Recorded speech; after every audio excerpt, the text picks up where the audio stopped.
I want to start off by telling you it was a very emotional week this week. Why on earth did you have to rehome a horse? How do you know it when it's time to change your horse? Are horses pets? Sometimes you have to bite the bullet as hard as it can be. But I've seen so many people get themselves into such a mess financially because they just can't let go. Not in a horrible way, just in a progressive way. Hi there, and welcome to episode 9 of the Just Horse Riders podcast. I want to start off by telling you it was a very emotional week this week. Not because I broke my diet and ate about 4 Kit Kats in one go. That's not it, but even though that did make me cry a little bit because I was doing so well. I was doing so well. But never mind, I'll start again. It was emotional because we had to say farewell to one of our ponies here called Thomas. He's been rehomed to a lovely home just literally round the corner from us here, to another family with another little girl who's starting her horse riding journey. Now, a lot of you may be thinking, why on earth did you have to rehome a horse? And I'll tell you why. Thomas has been with us for about 3 years. When he came here, he was an ex-riding school pony, so he'd done it all and very safe, great on the lead, happy to do anything. And when my daughter was then 4 years old, started riding Thomas. And he was perfect on the lead, managed to get her off the lead on Thomas, and now my daughter's 7. She's gotten to a level with Thomas which she is no longer progressing with. So we had to make the decision to upgrade her pony to a more forward-going pony, one that was a bit more,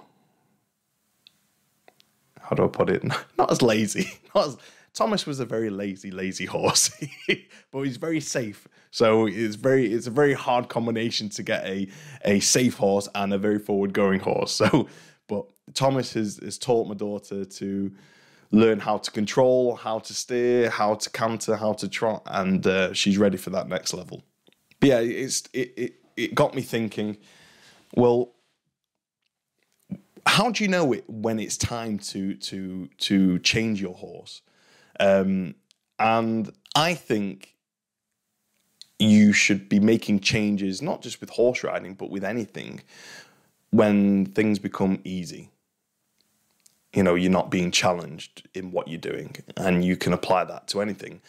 I apply it to a business, Just Horse Riders, we are constantly evolving. We're constantly adding new things. And if we stayed still, stagnant and didn't improve on anything, then our competition would overtake us. It's the same with anything, any athletics. If you keep to the same level of training in your chosen sport, then the people who are making their training harder and progressing are going to be the ones that overtake you. And I think it's the same with horse riding. I think if you are doing jumping, dressage, cross country, whatever discipline you're choosing to do, if you're finding it easy and it's something that you want to compete in, then if you're coming off a ride or, whatever it is, a competition, finding it easy and not really challenging yourself, then it's time to either make what you're doing more difficult or set a new challenge.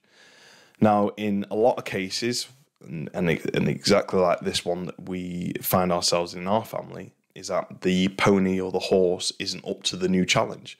So, for example, Aya's now wanting to do more things, whereas Thomas isn't capable, because he is capable. He's just a lazy so-and-so. He just doesn't want to do it. He's coming into his old age, but he's still got lots of life in him. But he's one of those ponies that who just will stand still and not do anything. Sort of like the horse version of me. I'd prefer to stand there in my stable, eat my hay, and be left alone. I don't want to do anything.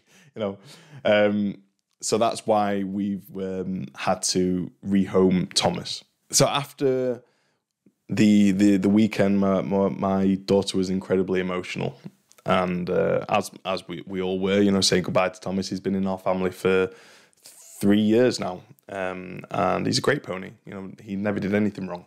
He's fantastic.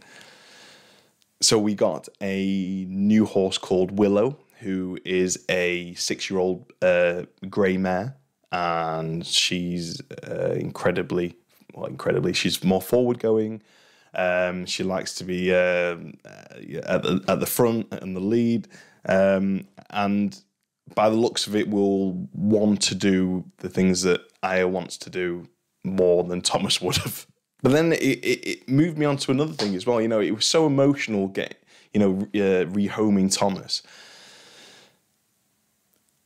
Throughout my years in the horse riding industry, I have seen people accumulate horse after horse after horse after horse after horse through the same reasoning. You know, they get to a level and then they have to get a new horse, but they don't want to let go of the one that that isn't useful anymore, because they are obviously still useful, but isn't going to do what they want to do or get to the level that they want to go to.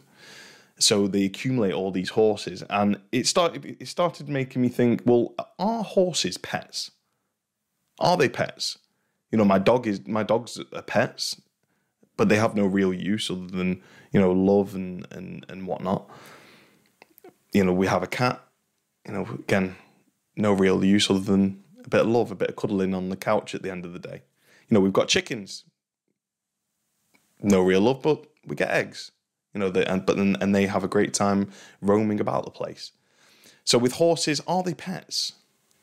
In one situation where they are a social for you, or a purpose-driven thing, so, you know, it makes you get up out of bed out in the morning and you love doing it, you love looking after them, or if you're happy at the level you're competing at, yeah, okay, yeah, fine. You know, that's I suppose you could say that they're your pet. But I think where you can't use that analogy is when you're competing horses, because essentially you're a team, aren't you? If I was playing football with a load of people who aren't very good, I'm not going to progress as much as I would have if I was playing with some other people who were better than me. So in that instance, I'd have to switch teams.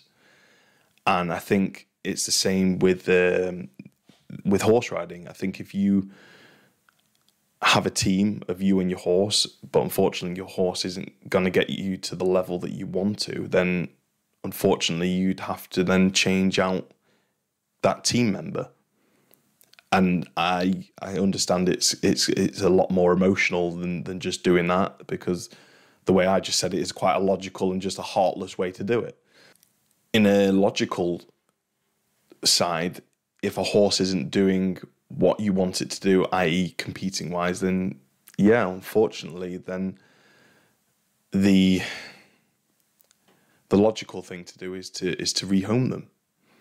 Because I think if you constantly accumulate more and more horses, as we know, horses are extremely expensive, and then could possibly put yours and the other horses' livelihoods at risk. Because if you're constantly being overstretched by financial responsibilities for all these horses that are being accumulated, then nobody's going to have a good life. So I think sometimes you have to bite the bullet as hard as it can be, and rehome your beloved partner in that sort of sense. And I know that's an extremely harsh thing to say, but I've seen so many people get themselves into such a mess financially because they just can't let go, but they still want to progress in whatever competition that they're in. But unfortunately, that's what life's like. You know, I've had, not just with horses, but I suppose with people as well. Some people come into your life for seasons, you know, and some are there for forever. But the ones that are coming for seasons, you've got to understand that if you outgrow these people, or they're not good for you to be, you know, not good for them to be around you, then you have to let go, because all it does is cause you more damage in the future. You know, and I sit here and say, you know, you have to swap out the old and get the new. I hope my wife isn't thinking the same thing about me, because, you know, put me out to pasture and get a new one. You know, I'd probably like being in the field for a long time, you know. I'm joking, obviously. No, I'm joking. But that was all that I was thinking this week. You know, are horses pets? Yes, they are, but no, they're not if you're competing them. When is it time to upgrade your horse or change something? Is when you find something too easy. So if any of that applies to you, then, and you're wondering why you're not progressing, then maybe that's the reason. Maybe have a look, see at what your horse's capabilities are, and rethink, actually, is he the right one for you now at this level? Not in a horrible way, just in a progressive way. But anyway, that's all from me this week. Thank you so much for watching, and we will see you next time. Thanks a lot. Bye.